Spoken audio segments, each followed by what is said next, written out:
First mentioned in 2007's Starships of the Galaxy publication, the Empire's original Starship refit design for the experimental interdictor, the Immobilizer 418, was in fact the Vindicator Class Heavy Cruiser, and so the Immobilizer 148 was a well-known starship due to its gravity well projectors. Although the Vindicator class remained in service for the Empire, the Immobilizer 148 cruiser was designed using the same hull as the Vindicator.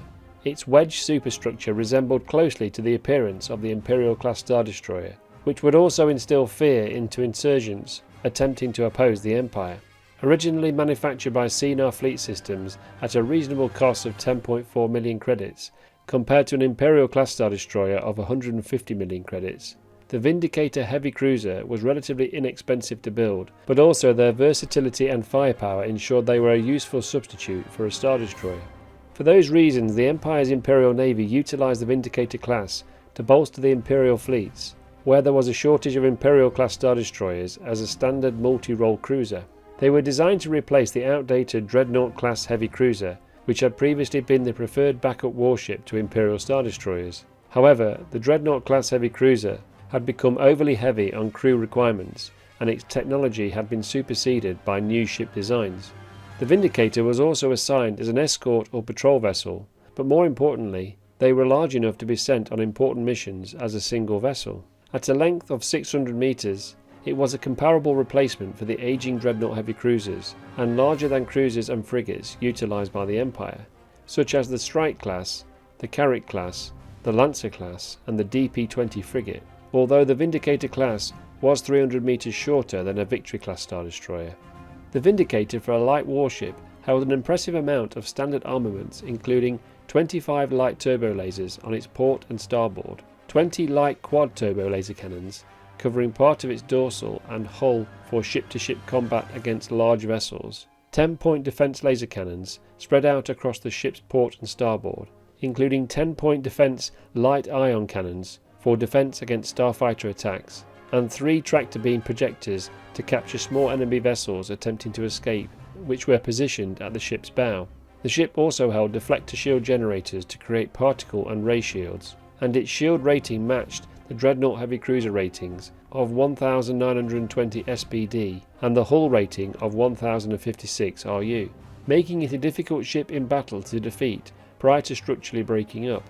The ship's impressive propulsion systems were also similar to that of an Imperial class Star Destroyer, however with a smaller and reduced number of 5 ion engines, providing a sublight speed of up to 10 megalight per hour and holding a Class 2 hyperdrive. However, the Vindicator class could not quite match the larger ship's capabilities. To add, it was not an improvement upon the older Dreadnought Heavy Cruiser speed, which managed 13 megalight per hour, meaning the Vindicator was slightly easier to outrun. On board, the required optimal crew to operate the Vindicator was 2,551 officers and enlisted, and transported up to 400 troopers. This was an improvement as it required far less crew to manually operate the ship. Surprisingly, the ship's complement consisted of a full TIE fighter wing totalling 72 TIE fighters, or 6 TIE squadrons, the same as an Imperial class Star Destroyer. This meant it was able to operate on its own without the requirements of support vessels. However, it did not usually hold space for ground vehicles, although it did have capacity for 8,000 metric tons of cargo and up to 18 months worth of consumables to support the crew and passengers.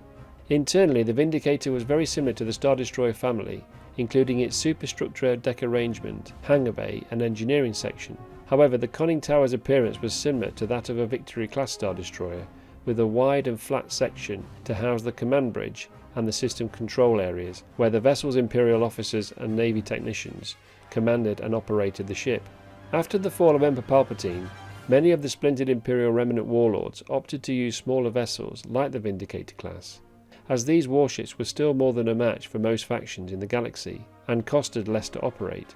The Vindicator's hull was used once again when Kuat Drive Yards collaborated with Sinar Fleet Systems to design and manufacture the Enforcer class Picket Cruiser for Grand Moff Ardus Kane's Pentastar alignment as a patrol ship. They were refitted from both the Vindicator class and the 418 Immobilizer, but without gravity wells. However, although Kane's Pentastar alignment was wealthier than most credit-strapped Imperial warlords dotted around the galaxy, the remnants continued to utilise older Dreadnought Heavy Cruisers, Carrack class light cruisers, and the Strike class medium cruiser due to their availability. It appears in the aftermath of Endor that very few Vindicator class vessels were available and warlords did not have the resources to build them, so turned to older existing warships to bolster their territories against the growing threat of the New Republic. That's all for today. For more Imperial Explained videos, please give a like and subscribe. Thank you for watching, and as always, long live the Empire.